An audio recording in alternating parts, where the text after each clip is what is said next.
El deseo de probar la sangre humana es irracional y solo se observa en las típicas historias de terror presentadas en la gran pantalla. Pero existió un hombre que cruzó los límites y grabó su nombre en la historia criminal de su país. Los reportes policiales archivados en la provincia de Tucumán, Argentina, guardan un terrible relato de locura espeluznante. Precisamente es la historia de Florencio Roque Fernández, un asesino serial de mujeres que se caracterizó por beber la sangre de sus víctimas. Fernández había nacido en 1935 en un ambiente de pobreza extrema en la periferia de Monteros, el pueblo donde cometió todos sus homicidios. A raíz de una serie de disturbios y conductas raras durante su niñez, un médico psiquiatra lo trató y le diagnosticó un tipo específico de esquizofrenia que, de haber sido medicada, no le hubiera acarreado problemas demasiado graves. Sin embargo, la familia de Fernández tenía un origen muy humilde y vivía en la miseria, por lo cual no lo acompañó en el tratamiento y lo abandonó a su suerte. Desde adolescente debió mendigar, saquear en comercios o revolver los residuos domiciliarios para alimentarse. Un caso típico de marginación social. Era el loco del pueblo.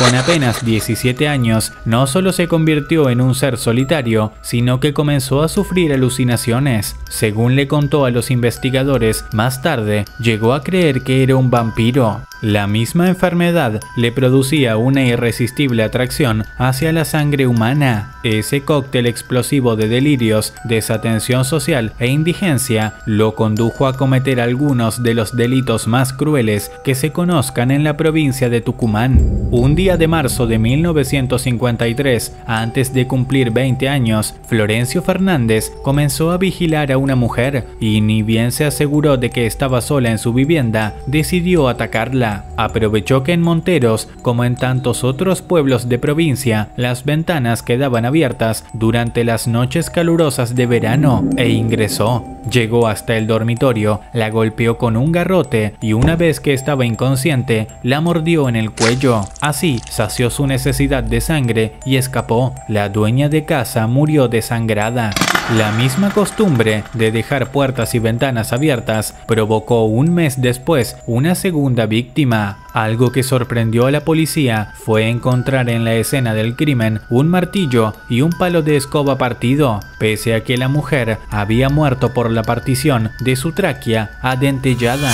De la noche a la mañana, un pueblito tranquilo y seguro como Monteros se convirtió en un infierno chico, y la leyenda del vampiro fue propagada por la prensa en la provincia y enseguida en toda la Argentina. El tema se transformó en un rompecabezas para los investigadores, porque el homicida tenía una capacidad asombrosa para borrar sus huellas en la noche. Un detective especuló incluso con que el asesino era un hombre de clase alta, instruido y terriblemente inteligente, que los había burlado en más de una ocasión, acaso para justificar su inoperancia.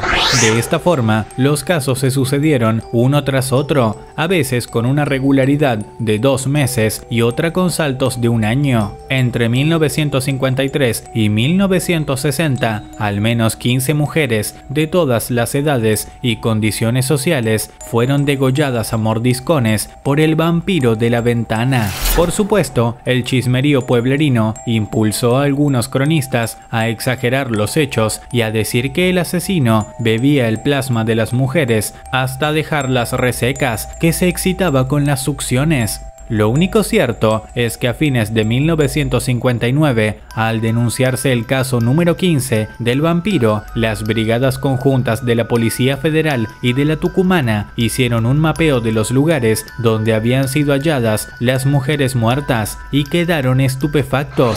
La mayoría de las viviendas asaltadas estaba a una distancia similar de una cueva abandonada en las afueras de Monteros. Un inspector dedujo que se enfrentaban a un asesino sedentario y focalizaron la búsqueda en los alrededores de la gruta. El 14 de febrero de 1960, 3 meses luego de su último homicidio, Florencio Roque Fernández, entonces con 25 años, intentó su 16º golpe, pero se descubrió envuelto por un operativo policial. Mientras pretendía volver a su cueva, un detective lo divisó, lo siguió sigilosamente y, al advertir elegir el lugar de escondite, avisó a sus compañeros. El vampiro fue detenido en un foso cerca de la cueva, donde solía pasar las horas diurnas porque además sufría de fotofobia. Los agentes encontraron signos de indigencia y hacinamiento que lo llevaba a defecar en el mismo lugar donde dormía.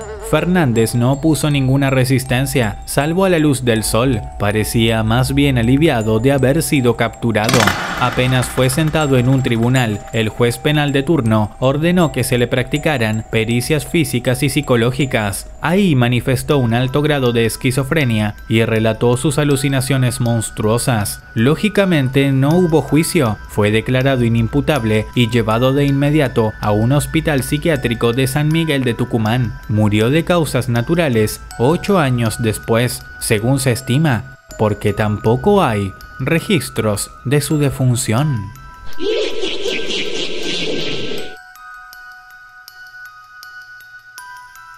Si el video te gustó y quisieras ver más contenido como este, suscríbete y activa la campanita, incluyendo todas las notificaciones.